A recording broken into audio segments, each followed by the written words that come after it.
I just want to introduce well, as you know, I am Kike. I the ones facilitate the medicine many years ago, and I have 6,000 people already sharing the medicine around the world.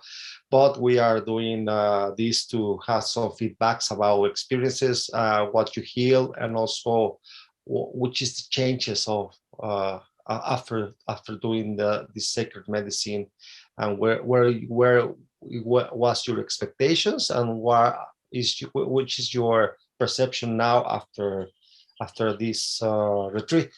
Yeah, I guess let me backtrack a little bit on how I actually found out about this. I knew about this for a while, but I didn't really pay that much attention because probably, I didn't need it then, or, it wasn't my calling. And then I started researching a little more closer to about a few years ago. I can't give you the exact date, but that was roughly around when I met Manuel. So we met, and he mentioned it out of the blue, like, "Hey, do you know about something like this?" And I was like DMT or Bufo. I'm like, "Yeah, actually, I know." And then because we were friends before that, we kind of like, okay, that's so strange that we met and we both researched this independently outside of it. And then I don't know if you mentioned this, but we kind of started to make plans of trying to maybe go to Mexico and then try and do it there, because we didn't have any connections in UK. We didn't know anyone. And one thing led to another, because then obviously, we found our calling, and it actually brought us to it, if that makes sense. And the rest is history. We met, and what I wanted was basically, I didn't, compared to other people probably who have spoken already, I didn't have major trauma per se. I didn't have any major addictions. What I had was quite a big ego, and let me try and explain it this way. I've kind of achieved in my mind what I wanted to achieve already, and I don't think that's the right way of having a mindset. And I thought that I got everything that I have because of me. And I knew that again, as I said, that's not the right way of thinking, and I couldn't get my head around this. And and that led me to a point where I didn't have any ambitions anymore. I didn't have any kind of goals to set. I'm like, okay, so this is it, and I'm just gonna carry on like this. And I had some other issues, obviously. Everyone have their own demons in their heads. I'm not going to go into too much detail about that, but it's more psychological, family-wise. So, yeah, I had to kind of I want to find a way of getting rid of those, or trying to at least find an instruction of how to do that. So yeah, I went to the retreat, and everyone was kind enough to explain what it is and how we're going to do this, which is quite good for somebody who's who's doing it the first time, and who has not really taken any kind of psychedelic substances before this. And I wasn't that nervous at all. I wasn't kind of going with an expectation, if that makes sense. All I wanted to do was let me see if I can fix, or like at least like 10% of what I needed to fix. And so yeah, we went there, and after the whole experience, and if you want, I can go into detail of what the actual process was. But after the experience, at the beginning, I didn't process anything. All I had was a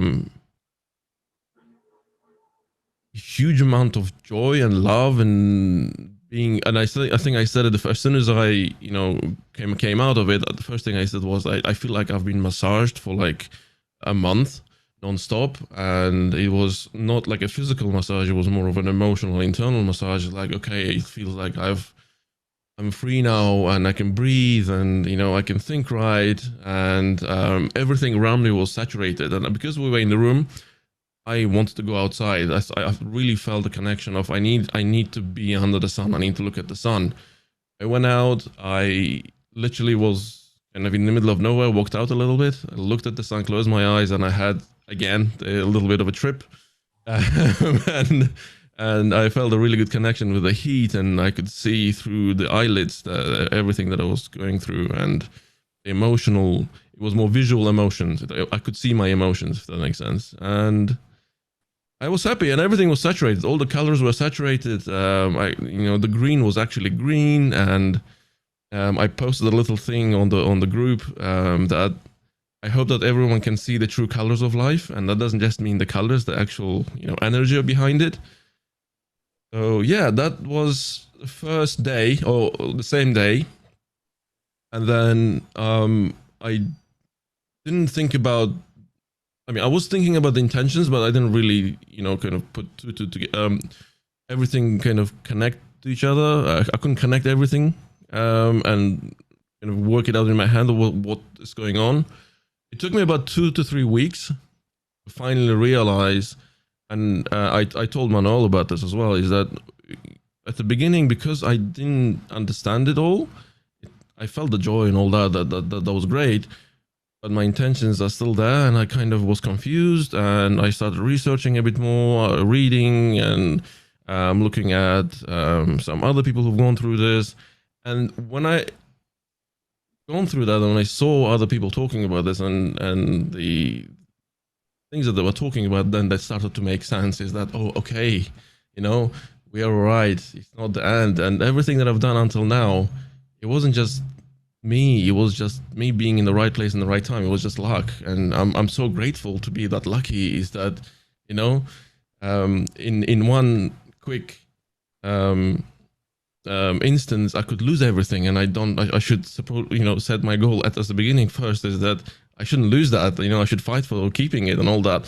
So yeah, it starts to make sense. Everything that all the questions that I had, as soon as I heard somebody who or saw something, or when they say deja vu, like when you walk on the street, something unrelated might happen, and it kind of triggers something in my head, and like, oh, okay, now it makes sense. For some reason, no unknown reason, I just feel like, okay, now I have the answer to my question, and that's how it's been continuing up until now. I don't think it stopped, but yeah, after 2 or 3 weeks, and that was when the light bulb appeared, and I started kind of understanding of how to live and not just to exist.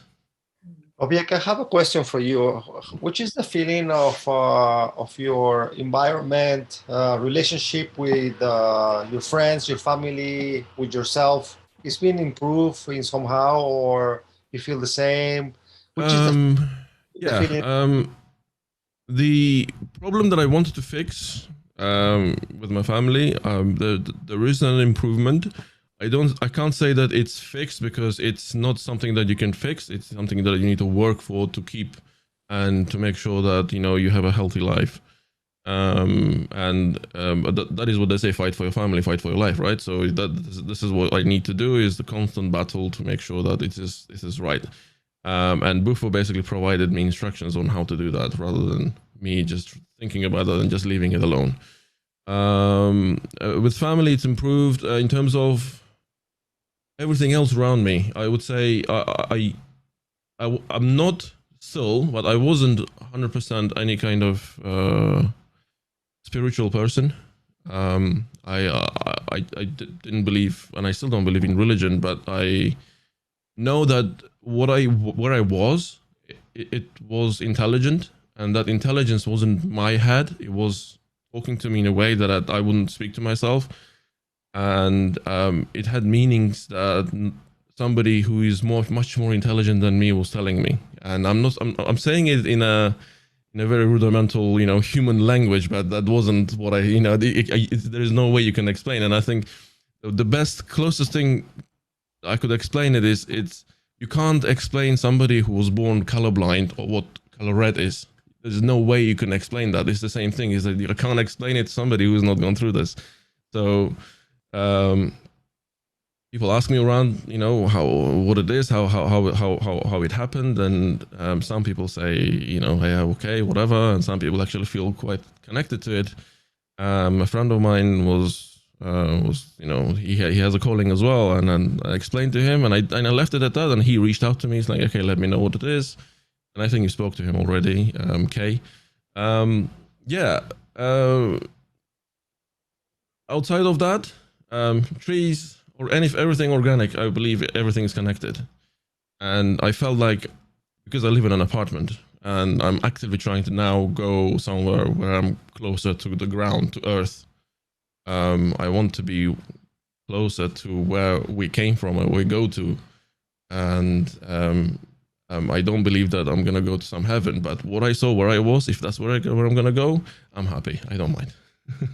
Hey, bro, I have a question for you. Do you remember a little bit these 20 minutes? I don't know how long it was your experience. Yeah. Do you remember a little bit what it was all about? Because, for example, in my experience, I remember every single detail. But I wanted to find out, how many people they remember every single details, or how many people they blurry remember. Because also I know there is people they black out, but they feel much better after experiencing somehow, For me, I feel like I opened the door, I looked through it, I didn't go, I came back. So that's the reason why I want to go and do it again, because because I want to finally try and kind of go through that door, understand, and to the remaining things that I want to understand. And because I've gone through it already, I know what to ask. But the specific details, yes and no. What I tried to do was, as soon as I came out, I tried to record to my phone of what I saw, what I did, and how it felt like. And if you ask me now, do you remember exactly what happened? No way I remember. But from what I said on that recorder, I know the feeling of what I saw. So I can try and explain to you what I saw. Kind of repeat what I saw, what I recorded on the recorder. So I had to do it. So we first did the plant-based one. The 5-MEO DMT, yeah, exactly. And then I had to do the Bufo. So the way it was explained to me was that the synthesized one is like smooth, right, and not like Bufo, and it's much more easier to then try and do Bufo. For me, it was the other way around, actually. The synthesized one was quite a rough journey, because probably that's where I had quite a good dose of it, and at least for my body. Everyone probably had the same amount of dosage, but for my body, that was quite a good hit. Is that I dealt with the majority of my questions there. The difficult part of it, the fight part of it, happened on the synthesized one. And I was the only one in that day who had to go out, and that's what I was telling you, but I had to go out and look at the sun. That was quite a profound experience. And with Bufo, I tried and I couldn't hold it for a little bit. That was my fault. And then Nati said that you need to do it again. I don't think you had enough. So I did the third time. And that's when I said on the recorder is that I saw it. Initially, what happened was I was holding it. And I think that's the reason why a lot of people say that, they feel nausea and they can't breathe and all that, is that I straight away realized that I was holding the breath. When you're trying to hold your breath, at some point you will start doing the hiccups and trying to, I need more oxygen, I need more oxygen. It started to do that as soon as Bufo kicked in, and that was a few seconds that I'm talking about. My brain just disconnected from my body, my consciousness disconnected from my body, and I said, you don't need oxygen anymore. And I'm like, I could sit there forever holding my breath. and then my brain started talking to me, and I think that's the ego part, is that, hey, if you don't start exhaling and start breathing, your body will die, and that's the battle I had at the beginning. Okay, exhale. I didn't need to. I just exhaled just purely to preserve my body, which was down there somewhere. And my eyes were open, and I could see, things melting around, and all the shapes going around, and then I lied down, and I was strapped to some kind of a rocket ship, and that second I was out. I was out. First thing I could see was, and in my ears I could feel this boom boom boom boom boom boom boom sound. Like when paparazzi old times, they had those lamps with the powder when you fly, it makes the sound. It was exactly that sound, and I could see these round lights, strobe lights, going from the right top corner down to the left bottom corner, and they were getting bigger.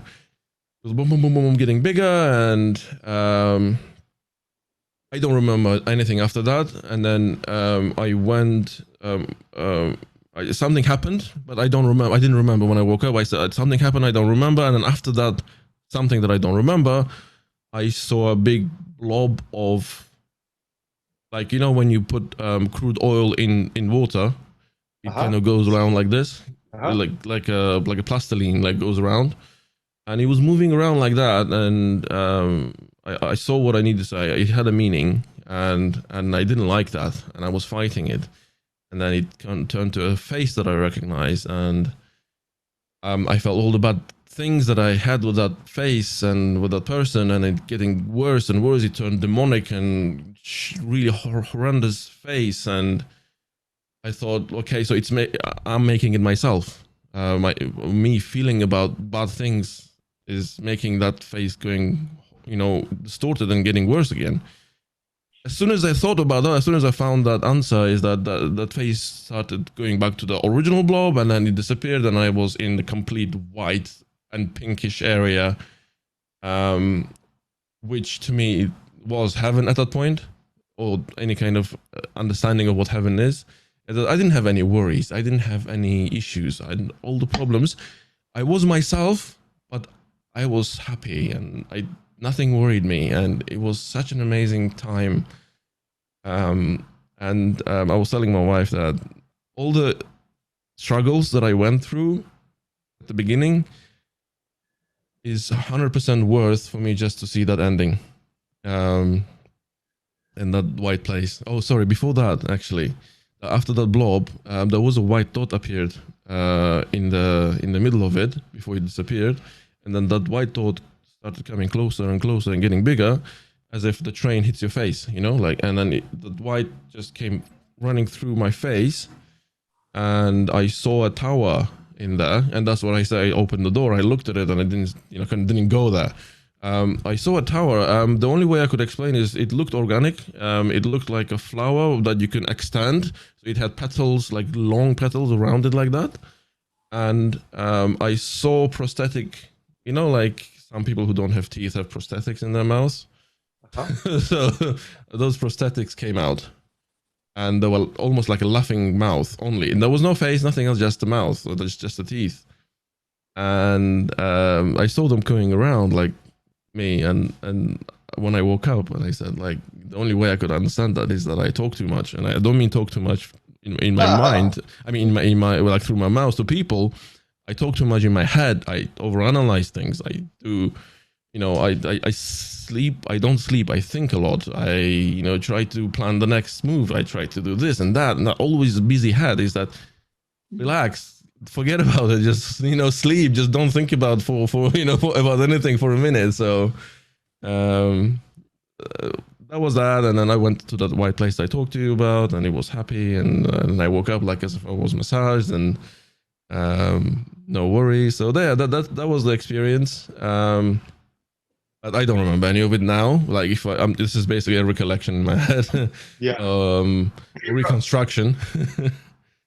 Hey, bro, I have a question for you. Did you how was your nights after the experience? How has been your nights, and how? Yeah, that's quite a funny story as well. So the first night, funny enough, I had quite a lucid experience. Again, I did a when you and when people do this, and if anyone has done it, you will know that at some point you will feel like your jaws and your fingers are shaking, and your eyelids are going up and down all the time. And that was the feeling, like, at the very beginning that you get. So that's Yeah. the thing that as soon as I lay down and I didn't dream or anything, it started happening. My jaws and my eyelids were going, starting vibrating again. And I'm like, okay, so this is happening. I want to enjoy it, and I just let it go. And yeah, I did again. Uh, what I'm saying is probably a BS because all I can explain to you is the feeling that I got afterwards. I can't tell you exactly what happened. I woke up. I told my wife that I did see fractals. I did see a few things, but I can't tell you for sure what I saw. But again, the ending was there. At the end when I saw that white place again, I was there. I woke up. I was happy, and and then I went to sleep. I did dream, but I knew the difference 100%. What I went through the first time on the same night was the trip again, and then I went to sleep, and then that was a dream. So the dreams were quite lucid as well. I don't have any problems with with sleep. I can sleep no problem. And I did get flashbacks every night, but they were getting smaller and smaller, if that makes sense, in terms of length and the potency of it, if that makes sense. The funny thing that I want to tell you about is that after about, I think it was on the fourth or the fifth night, and a night before that, I didn't have anything. So I thought, okay, this has finished. And then the night after, I went to sleep around 3 o'clock in the morning. I woke up. That was one of the probably closest to the first trip that I had of the first night. I woke up, and it was again. It was one of the best ones I've had, like the first one, and I was happy again. And I was like, I didn't want to wake my wife up this time because she was sleeping, but I was like, okay, I'm happy. And I messaged Manuel saying that, hey, by the way, I just had one of the best ones again, and. He messaged me the next second saying that me and my wife, because they've done it together with us, that we had it exact same time. And that was another, again, and that was, to me, that was another proof that, okay, so it's not just a coincidence, because I know I've heard people who had the same visions at the same time. When they do it, they see the same things. Is that there's no way, if it's just a normal drug that you take, you have different experiences. You're not you just completely different to each other, but this connects us more rather than moves us away. And that was another proof that, okay, so that this is not just a coincidence. This was just amazing that we all had it exact same time, not just the same night, same time. And we woke up and we thought, okay, let me message each other. So yeah, synchronizing at the end of the day. No? That was amazing. Yeah. Manuel told me about it. And I had also the same things not just during the first day and the second, like 6-7 months. I was thinking about someone even when I was in the afternoon time or morning time, and I was grabbing my phone and the guy was writing me. And I said, what the hell, And it was a lot of synchronicity at the same time. Yeah, beautiful experiences. Thank you for the sharing, bro. I don't know if you want to add something else, or if you feel like you need to tell us something else. What I said to Manuel, because he went after me, I think helped him quite a lot. So I went first, and I kind of could tell him, how to kind of accept this, and I think he said that it helped him. I did tell my brother, who was there on the same day, and same thing. And anyone who's doing it the first time, all I have to say is that what you see, you don't necessarily will like it, but just take it in, just accept it. And as I said earlier, what makes it worse is that you fighting yourself. What you will see is yourself. So don't fight it, just accept it and submit to it. And let it go is what I said to Manuel, and that was in his mind. That's what he heard when he had this bad like the uncomfortable part of it. That let it go, and he let go, and then he felt free. So let it go, let it guide you, and you'll be fine. Yeah, you're surrendered to the experience, no? Like exactly. Any kind of resistance. This is don't fight it. Yeah, fighting is what I said was like it's like getting strapped on a roller coaster. You're strapped in. and you're going. Like, as much as you fight it, you're not gonna go back. So, so you have to just go all the way around, up and down, and then come back to the end. And I'm really happy that you've done it. So, it's like no returning point. No, once you exactly. are now, once you are in front of the pipe and you're smoking, this is no way to go back. Yeah, basically, when you're smoking the pipe, that's the guy who's coming checking your strap on the roller coaster. Like he's gone. That's it. The difference is with the roller coaster, you go tick tick tick tick tick tick slowly, but this one you're on a rocket ship, you're gone. So don't fight it. Yeah. Well, bro, we appreciated your time. Pleasure. We really like what you share with us. Thank you so much for your time. We are looking forward. I think there is like a family group coming up, and also you told me that you're coming with your small daughter. There is not a problem. You're in family, and the girls can stay. Yeah, I couldn't find a person to look after her, and with nanny, she's not used to nanny, so there's no point. I'll have to bring her in, and the family that you're talking about is actually Manuel's family, and Manuel is like a brother to me, so we're all going to be kind of one, happy family, hopefully. So yeah, it will be all who knows each other here. Yeah. Well, thank you for your time again, bro. I wish you all the best, whatever you too. Likewise. You have our support, and of course we are all connected. At the end of the day, we are a big family, and we are here to help you or whatever you need. More than happy to serve you. Thank you very much, and yeah.